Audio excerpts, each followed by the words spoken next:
আপনারা দেখছেন একুশে টেলিভিশন। করোনার তৃতীয় তরঙ্গ মোকাবেলায় সতর্ক থাকার আহ্বান প্রধানমন্ত্রীর। অমর একুশে গ্রন্থমেলা উদ্বোধন। ৩.৫ মাসের মধ্যে সর্বোচ্চ শনাক্ত, অসতর্কতায় বাড়ছে সংক্রমণ, আপাতত লকডাউন নয় বললেন স্বাস্থ্যমন্ত্রী। সুনামগঞ্জে সাম্প্রদায়িক হামলার ঘটনায় মামলা, জড়িত কাউকেই ছাড় নয় বললেন র্যাব মহাপরিচালক।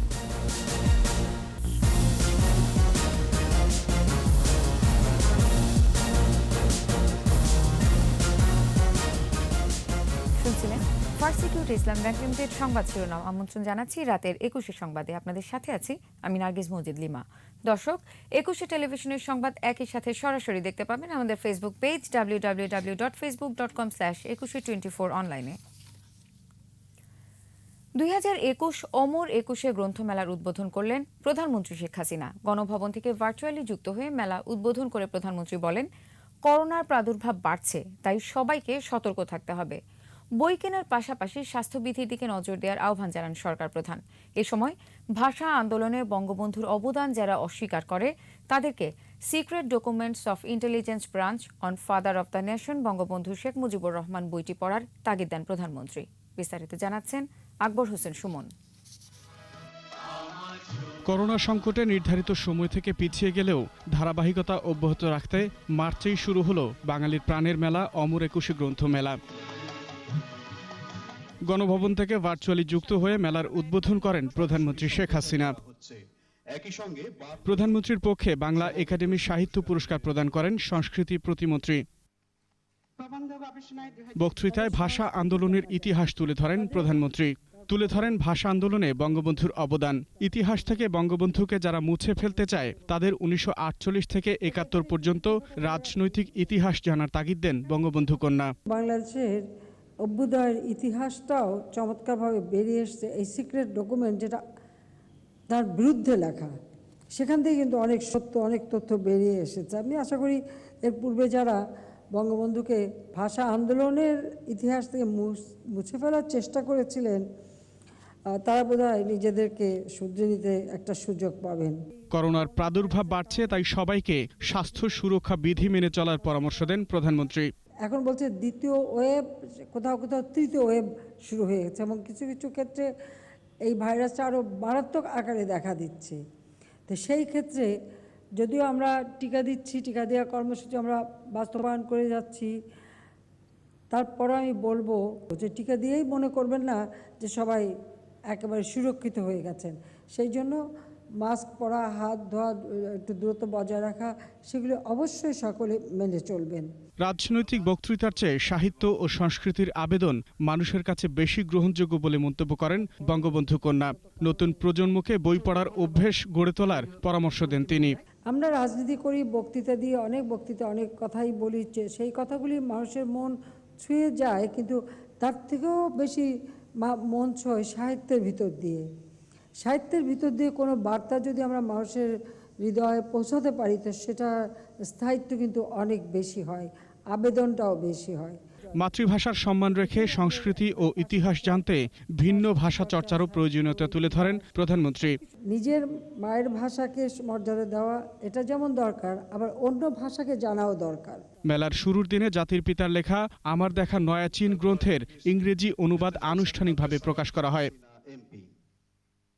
আকবর হোসেন সুমন, একুশে টেলিভিশন, ঢাকা। বঙ্গবন্ধুর জন্মশতবর্ষ ও স্বাধীনতার সুবর্ণ জয়ন্তীর থিমে পর্দা উঠল করোনা পরিস্থিতিতে বিলম্বিত এবারের গ্রন্থমেলার। প্রথম দিনই মেলা ময়দান মুখরিত ছিল পাঠক দর্শনার্থীর পদচারণায়। বরাবরের মতো বাংলা একাডেমি প্রাঙ্গণ ও সোহরাওয়ার্দী উদ্যান উভয় অংশেই রয়েছে মেলার স্টল, তবে পরিসর বেড়েছে অন্যান্য বারের তুলনায়। মফিউর রহমানের রিপোর্ট। করোনা অতিমারির কারণে ভাষার মাস ফেব্রুয়ারিতে শুরু হতে পারেনি বাঙালির প্রাণের মেলা। পর্দা উঠল স্বাধীনতার সুবর্ণ জয়ন্তী ও বঙ্গবন্ধুর জন্মশতবর্ষের মাহেন্দ্রক্ষণে। পুরো মেলা প্রাঙ্গণ জুড়ে তাই লাল সবুজের আবহ। প্রথম দিনে অনেকে স্টলে বই গোছানোতে ব্যস্ত, কেউ বা আবার শেষ মুহূর্তের প্রস্তুতি সারছেন স্টলের। করোনা পরিস্থিতিতে স্বাস্থ্যবিধি মেনে পাঠকরা আসবেন, কিনবেন প্রিয় বই। এমন আশা বিক্রেতাদের। করোনা আতঙ্কে আতঙ্কিত, আবার দ্বিতীয়ত হচ্ছে যে অমর একুশে বইমেলা আমাদের একটা ঐতিহ্যের সাথে জড়িত। যেহেতু করোনাকালীন সময়ে আমাদেরকে সামাজিক দূরত্ব বজায় রেখেই চলতে হবে। সবাই চাইতেছে এই মেলাটা হোক, আর প্রকাশকরাও খুবই আনন্দিত। উদ্বোধনের পর মেলায় ছিল বেশ পাঠক সমাগম। কেউ এসেছেন প্রথমবারের মতো, কেউ আবার বহু বছর পর। খুলনার বাসিন্দা, তো আসছি কাজে, তো মেয়েকে নিয়ে ভাবলাম যে ও বইমেলা দেখার খুব শখ। এটা আমার ঢাকার বইমেলায় আসার প্রথম এক্সপেরিয়েন্স, এসে অনেক ভালো লাগছে। ভাবছিলাম যে হয়তো বা সেরকম মানুষ হবে না, বাট ঢোকার সময় দেখলাম যে বেশ ভালো একটা লাইন দিয়ে ঢুকতে হচ্ছে। বাংলা একাডেমি প্রাঙ্গণে ১৬০টি প্রতিষ্ঠানকে বরাদ্দ দেওয়া হয়েছে ১৫৪টি ইউনিট, আর সোহরাওয়ার্দী উদ্যান অংশে ৪৩৩টি প্রতিষ্ঠান পেয়েছে ৬৮০টি ইউনিট, আর প্যাভিলিয়ন রয়েছে ৩৩টি। মফিউর রহমান, একুশে টেলিভিশন, ঢাকা। করোনায় প্রতিদিনই বাড়ছে শনাক্তের সংখ্যা। গত ২৪ ঘন্টায় নতুন শনাক্ত ২,১৮৭ জন, আর এই সংখ্যাটি গত ৩.৫ মাসের সর্বোচ্চ। দৈনিক সংক্রমণ হারও বেড়ে হয়েছে ১০.৪৫%। এদিকে মৃত্যু হয়েছে ১৬ জনের। এমন অবস্থায় নো মাস্ক নো সার্ভিস নীতি মেনে চলার আহ্বান জানিয়েছেন স্বাস্থ্যমন্ত্রী। বিস্তারিত জানাচ্ছেন স্মৃতি মণ্ডল। প্রতিদিনই বাড়ছে করোনা সংক্রমণ, হাসপাতালগুলোতেও রোগী ভর্তির হার বেড়েছে। স্বাস্থ্য অধিদপ্তরের প্রেস বিজ্ঞপ্তিতে জানানো হয়, গত ২৪ ঘন্টায় ২১৯টি ল্যাবে ২০,৯২৫ জনের নমুনা পরীক্ষায় নতুন করে শনাক্ত হয়েছে ২,১৮৭ জন। শনাক্তের সংখ্যা বেড়ে হয়েছে ৫,৬৪,৯৩৯। মৃত্যু হয়েছে ১৬ জনের। এ নিয়ে মৃতের সংখ্যা ৮,৬২৪। নতুন ১,৫৩৪ জন সহ সুস্থ হয়েছে ৫,১৭,৫২৩। করোনায় এ পর্যন্ত সবচেয়ে বেশি মৃত্যু ঢাকা বিভাগে ৪,৮৪৫ জন ও সবচেয়ে কম ময়মনসিংহ বিভাগে ১৯৭ জন। ৬০ ঊর্ধ্ব মানুষের মধ্যে মৃত্যুহার সবচেয়ে বেশি। এ পর্যন্ত শনাক্তের হার ১২.৯৯%, সুস্থতার হার ৯১.৬১ ও মৃত্যুহার ১.৫৩%। এদিকে রাজধানীর কৃষিবিদ ইনস্টিটিউটে এক অনুষ্ঠানে স্বাস্থ্যমন্ত্রী জাহিদ মালেক বলেন, স্বাস্থ্যবিধি না মানার কারণে সংক্রমণ বাড়ছে, তবে এখনও লকডাউনের সিদ্ধান্ত হয়নি। আমাদেরকে লকডাউনের চিন্তা আমরা না, এটা সরকার করে এবং সরকারের সকল সংস্থা মিলে বসে সিদ্ধান্ত হয়। সেই সিদ্ধান্ত এখনো হয়নি, এটা আগামীতে আমরা দেখব। আমরা আশা করি আমরা যে পদক্ষেপগুলো গ্রহণ করেছি, যারা মাস্ক পরিধান করে, সামাজিক দূরত্ব বজায় রাখে, মোবাইল কোর্ট চালু করে। করোনা নিয়ন্ত্রণ করতে না পারলে দেশের অর্থনীতি ঠিক থাকবে না বলেও জানান মন্ত্রী। আমরা চাই দেশের অর্থনৈতিক অবস্থা সচল থাকুক, ভালো থাকুক। আমরা এটাও চাই যে করোনা যাতে বৃদ্ধি না পায়, মানুষের যাতে মৃত্যু না বৃদ্ধি পায়, না ঘটে। তার জন্য স্বাস্থ্যবিধি মেনে আমাদেরকে কাজ করতে হবে। সংক্রমণ রোধে সামাজিক অনুষ্ঠান না করারও অনুরোধ জানান স্বাস্থ্যমন্ত্রী জাহিদ মালেক, যাতে কিনা তাদের সমস্ত অনুষ্ঠানগুলো সীমিত করে। স্মৃতি মণ্ডল, একুশে টেলিভিশন, ঢাকা। সাম্প্রদায়িক উস্কানি দিয়ে কেউ পার পাবে না বলে সাবধান করলেন স্বরাষ্ট্রমন্ত্রী আসাদুজ্জামান খান কামাল। রাজধানীতে এক অনুষ্ঠানে তিনি বলেন, সুনামগঞ্জে সংখ্যালঘু সম্প্রদায়ের উপর হামলার ঘটনায় সরকার বাদী হয়ে মামলা করেছে। এছাড়া ৮০ জনের নাম উল্লেখ সহ অজ্ঞাত ৭০০ জনকে আসামি করে মামলা করেছেন স্থানীয় ইউনিয়ন চেয়ারম্যান। এদিকে হামলায় ক্ষতিগ্রস্ত গ্রাম পরিদর্শন শেষে র্যাব মহাপরিচালক জানান, ঘটনার সাথে জড়িতদের দ্রুত আইনের আওতায় আনা হবে, শাস্তি নিশ্চিত করার উদ্যোগ নেওয়া হবে। বিস্তারিত সাইদুল ইসলামের রিপোর্টে। গত সোমবার সুনামগঞ্জের দিরাইয়ে হেফাজত নেতা মামুনুল সহ কেন্দ্রীয় নেতাদের সমালোচনা করে ফেসবুকে স্ট্যাটাস দেন এক যুবক। ওই রাতেই তাকে গ্রেফতারের দাবিতে হেফাজত নেতার অনুসারীরা বিক্ষোভ করলে পুলিশ ওই যুবককে গ্রেফতার করে। এরপরও বুধবার সকালে হেফাজত অনুসারীরা ওই গ্রামে হামলা করে ঘরবাড়ি ভাঙচুর ও লুটপাট করে। আতঙ্কে গ্রাম ছাড়ে অনেক মানুষ। স্থানীয়রা জানান ঘটনা কতটা ভয়াবহ। ঢুকিয়েছে আমাদের মালপত্র যা কিছু আছে সমস্ত তারা লুটপাট করে নিয়ে গেছে। দরজা ভাঙছে পড়ে আমি দৌড়িয়া বাথরুম গেছি পড়ে বাথরুমে গিয়ে মারছে হাত গ্লাস পড়ে গেছে আমার বুকটার মধ্যে। মানুষ দরকার মার দূর কইরা মূর্তি মন্দির যা আছে সবকিছু ধ্বংস করে ফেলাইছে। এখন আমরা রাস্তায় আসি। গাঁও থেকে মানুষ এসেছে, এরপরে চিনলে আমরা আমার বাচ্চারা নিয়ে আমি সুনামগঞ্জের ঘটনায় কোনো ছাড় দেওয়া হবে না বলে জানিয়েছেন স্বরাষ্ট্রমন্ত্রী। দুপুরে তেজগাঁওয়ে বঙ্গবন্ধুর জন্মশতবার্ষিকী উপলক্ষে বস্ত্র ও খাবার বিতরণ অনুষ্ঠানে তিনি বলেন, এই ঘটনায় ক্ষতিগ্রস্তদের কেউ মামলা না করায় সরকার বাদী হয়ে মামলা করেছে।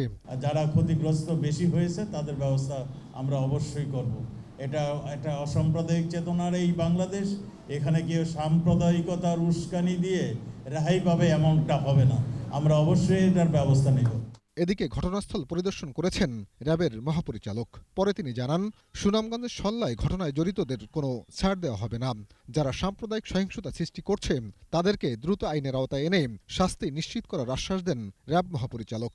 হিন্দু সম্প্রদায়ের সদস্যদের উপরে যে আক্রমণ করেছে, নিঃসন্দেহে এটা একটা নিন্দনীয়, কাপুরুষিত এবং যা বলার ভাষা নেই এমন একটি আক্রমণ, যা আমরা নিশ্চয়ই আমি বলে দিতে চাই যে এটা আমরা বরদাস্ত করব না। এ সময় তিনি বলেন, বাংলাদেশ একটি অসাম্প্রদায়িক রাষ্ট্র, কেউ সাম্প্রদায়িক ঘৃণা ছড়ালে তা সহ্য করা হবে না বলেও উল্লেখ করেন তিনি। সাইদুল ইসলাম, 21 টেলিভিশন, ঢাকা। জাতীয় প্যারেড গ্রাউন্ডে বঙ্গবন্ধুর জন্মশতবার্ষিকী ও স্বাধীনতার সুবর্ণ জয়ন্তীতে বৃহস্পতিবার ছিল দ্বিতীয় দিনের আয়োজন মহাকালে তর্জনী। 10 দিনব্যাপী অনুষ্ঠান মামলার দ্বিতীয় দিনের শুরুতে জাতির পিতা বঙ্গবন্ধু শেখ মুজিবুর রহমানকে গভীর শ্রদ্ধায় স্মরণ করে বিভিন্ন দেশের প্রতিনিধিদের শুভেচ্ছা বার্তা দেখানো হয়। পরে বঙ্গবন্ধুর ঐতিহাসিক ভাষণের সাথে সাথে কোরিওগ্রাফি করেন শিল্পীরা। ছিল জাতির পিতার জীবন ও রাজনৈতিক কর্মকাণ্ড নিয়ে মনোমুগ্ধকর সাংস্কৃতিক পরিবেশনা। দ্বিতীয় দিনের পুরো আয়োজন ভার্চুয়ালি সম্প্রচার করা হয়।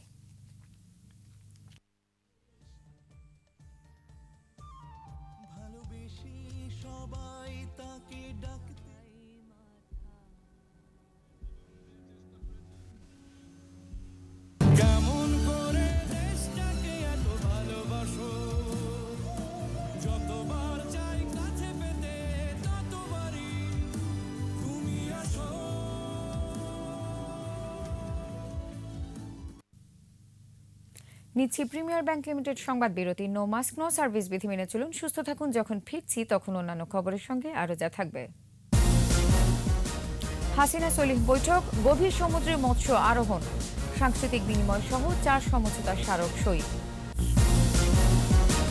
আবারও আমন্ত্রণ রাতের 21 সংবাদে। বাংলাদেশ ও মালদ্বীপের মধ্যে গভীর সমুদ্রে মৎস্য আহরণ, সাংস্কৃতিক বিনিময় সহ 4টি সমঝোতা স্মারক সই হয়েছে। প্রধানমন্ত্রী শেখ হাসিনা ও মালদ্বীপের প্রেসিডেন্ট ইব্রাহিম মোহাম্মদ সলির উপস্থিতিতে সমঝোতা স্মারকগুলো সই হয়। এর আগে 2 শীর্ষ নেতার একান্ত বৈঠক শেষে দ্বিপক্ষীয় বৈঠক করে 2 দেশের প্রতিনিধি দল। প্রণব চক্রবর্তীর রিপোর্ট। বঙ্গবন্ধুর জন্মশতবার্ষিকী ও স্বাধীনতার সুবর্ণ জয়ন্তী উপলক্ষে 2 দিনের সফরের দ্বিতীয় দিন প্রধানমন্ত্রীর কার্যালয়ে এসে পৌঁছান মালদ্বীপের প্রেসিডেন্ট ইব্রাহিম মোহাম্মদ সলি। তাকে স্বাগত জানান প্রধানমন্ত্রী শেখ হাসিনা। পরে বৈঠকে বসেন 2 নেতা। বৈঠকে 2 দেশের দ্বিপাক্ষিক সম্পর্কের বিভিন্ন দিক নিয়ে আলোচনা হয়। বৈঠক শেষে প্রধানমন্ত্রী শেখ হাসিনা ও মালদ্বীপের প্রেসিডেন্ট ইব্রাহিম মোহাম্মদ সলির উপস্থিতিতে 4টি সমঝোতা স্মারক সই হয়। Joint commission for comprehensive cooperation গঠনে MOUতে সই করেন 2 দেশের পররাষ্ট্রমন্ত্রী, আর 2 দেশের পররাষ্ট্র সচিব সই করেন বাইলেটারাল ফরেন অফিস কনসালটেশন সংক্রান্ত স্মারকে। গভীর সমুদ্রে মৎস্য আহরণ সংক্রান্ত স্মারকে সই করেন বাংলাদেশের মৎস্য প্রাণী সম্পদ মন্ত্রী এবং মালদ্বীপের অর্থনৈতিক উন্নয়ন মন্ত্রী। পরে সাংস্কৃতিক বিনিময় সংক্রান্ত MOUতে সই করেন বাংলাদেশের সংস্কৃতি প্রতিমন্ত্রী ও মালদ্বীপের পররাষ্ট্রমন্ত্রী। পরে পরিদর্শন বইয়ে স্বাক্ষর করেন মালদ্বীপ রাষ্ট্রপতি। সকল আনুষ্ঠানিকতা শেষে প্রধানমন্ত্রীর কার্যালয় থেকে বিদায় নেন মালদ্বীপের প্রেসিডেন্ট ইব্রাহিম মোহাম্মদ সলি। প্রণব চক্রবর্তী, 21 টেলিভিশন, ঢাকা। এদিকে বিকেলে যৌথ সংবাদ সম্মেলন করেন বাংলাদেশ ও মালদ্বীপের পররাষ্ট্রমন্ত্রী। এ সময় তারা বলেন, যোগাযোগ বাড়ালে দ্বিপাক্ষিক ব্যবসা বাণিজ্য বাড়বে, তাই সমুদ্র পথে অগ্রাধিকার ভিত্তিতে যোগাযোগ বাড়াতে সচেষ্ট ঢাকা ও মালে। শিগগিরই 2 দেশের মধ্যে চালু হতে যাচ্ছে সরাসরি বিমান যোগাযোগও। রিপোর্টে আরও জানাচ্ছেন মোহাম্মদ নুরুন নবী। ভারত মহাসাগরের আরব অংশে প্রায় ১২০০ দ্বীপ নিয়ে দক্ষিণ এশিয়ার ক্ষুদ্রতম রাষ্ট্র মালদ্বীপ। বাংলাদেশের জন্য এই দেশের সাথে রয়েছে বড় অঙ্কের বাণিজ্যের হাতছানি। পর্যটন, মৎস্য সম্পদ, সামুদ্রিক যোগাযোগ সহ বিভিন্ন ক্ষেত্রে আছে সম্ভাবনা। নৌ, বিশেষ করে সমুদ্র যোগাযোগ, এমনকি সরাসরি আকাশপথেও যোগাযোগ নেই। এই বাধাগুলো দূর করতেই সফররত দেশটির রাষ্ট্রপতি ইব্রাহিম মোহাম্মদ সলিহ এর সাথে হলো দ্বিপাক্ষিক বৈঠক। শীঘ্রই সরাসরি বাংলাদেশ মালদ্বীপ বিমান চালু, বাণিজ্যিক যোগাযোগ বৃদ্ধিতে শিপিং লাইন্স চালুর সিদ্ধান্ত হয়েছে। এমনকি পর্যটন শিল্পের বিকাশে উপকূলীয় নৌপথ চালুর বিষয়ে দুই দেশের পারস্পরিক সহযোগিতা বৃদ্ধির পক্ষে একমত দুই দেশ। চুক্তি না হলেও আলোচনা হয়েছে অগ্রাধিকারমূলক বাণিজ্যিক সুবিধা বাড়ানো, দ্বিপাক্ষিক বিনিয়োগ উন্নয়ন ও সুরক্ষা এবং ডাবল ট্যাক্সেশন কমানোর বিষয়ে। বৃহস্পতিবার ঢাকা ইন্টারকন্টিনেন্টাল হোটেলে পররাষ্ট্রমন্ত্রী ডক্টর এ.কে আব্দুল মোমেন ও মালদ্বীপের পররাষ্ট্রমন্ত্রী আবদুল্লাহ শহীদ যৌথ সংবাদ সম্মেলনে সেসব বিষয়ে গণমাধ্যমকে জানালেন।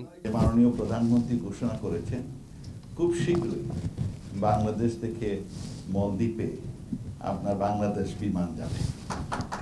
If we have better connectivity between our two countries, then the private sector will automatically make sure that trade between our two nations will flourish. মার্কিন যুক্তরাষ্ট্রের ইন্দো প্যাসিফিক স্ট্র্যাটেজি বা আইপিসি এবং চীনের silk road and belt initiatives এর সাথে থাকবে কিনা এমন প্রশ্নও ছিল। ভারত মহাসাগর দক্ষিণ এশিয়ার শান্তি ও স্থিতিশীলতা রক্ষায় ব্যবহৃত হোক চায় দুই দেশ। This is where the economic powerhouse of the new century is going to be. Both our countries together, we will make sure that the Indian Ocean is a zone of peace, that we do not let others bring into our region foreign conflicts. স্নাতকোত্তর পর্যায়ে অধিক সংখ্যক শিক্ষার্থী বাংলাদেশে পাঠানোর বিষয়ে আগ্রহ দেখিয়েছে মালদ্বীপ। প্রবাসী বাংলাদেশিদের সকল অধিকার রক্ষা ও বৈধতা দিতে বিশেষ উদ্যোগ গ্রহণে রাজি হয়েছে দেশটি। এছাড়াও তৈরি পোশাক, প্রক্রিয়াজাত খাদ্য, কৃষিজ পণ্য, হালাল খাদ্য, পাটজাত পণ্য, ওষুধ, গৃহস্থলী পণ্য আমদানিতে সম্মত মালদ্বীপ। যারা এখনো রেগুলার না, তাদের রেগুলাইজেশন প্রসেস চালু হয়েছে। মোহাম্মদ নুরুন নবী, একুশে টেলিভিশন, ঢাকা।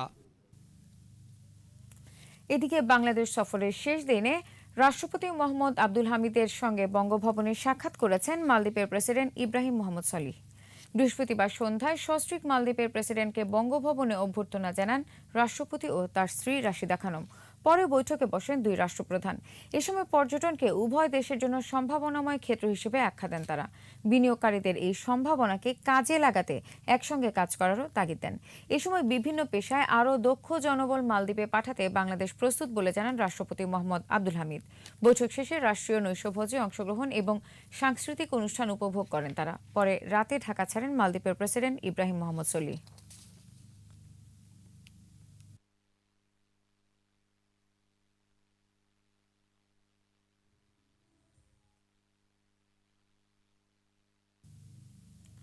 নিচ্ছি প্রিমিয়ার ব্যাংক লিমিটেড সংবাদ বিরতি। নো মাস্ক নো সার্ভিস বিধি মেনে চলুন, সুস্থ থাকুন। যখন ফিরছি তখন অন্যান্য খবরের সঙ্গে আরও যা থাকবে। মিয়ানমারের সামরিক জান্তার টার্গেট গণমাধ্যম, বিক্ষোভ দমনে তল্লাশি, গণগ্রেফতার।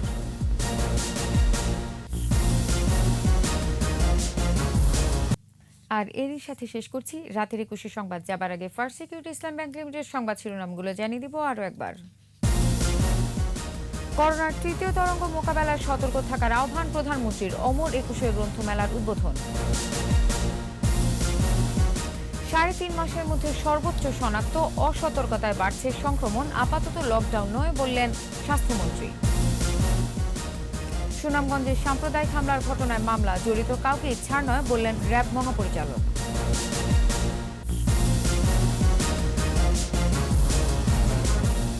সর্বশেষ খবর জানতে ডায়াল করুন 2021 নম্বরে, আর ভিজিট করুন 21tv.com ওয়েবসাইটে। এছাড়া ফেসবুকে লগ ইন করতে পারেন facebook.com/2124 অনলাইনে। 21-এর খবর দেখুন, 21-এর সাথেই থাকুন। স্বাস্থ্যবিধি মেনে চলুন, সুস্থ থাকুন।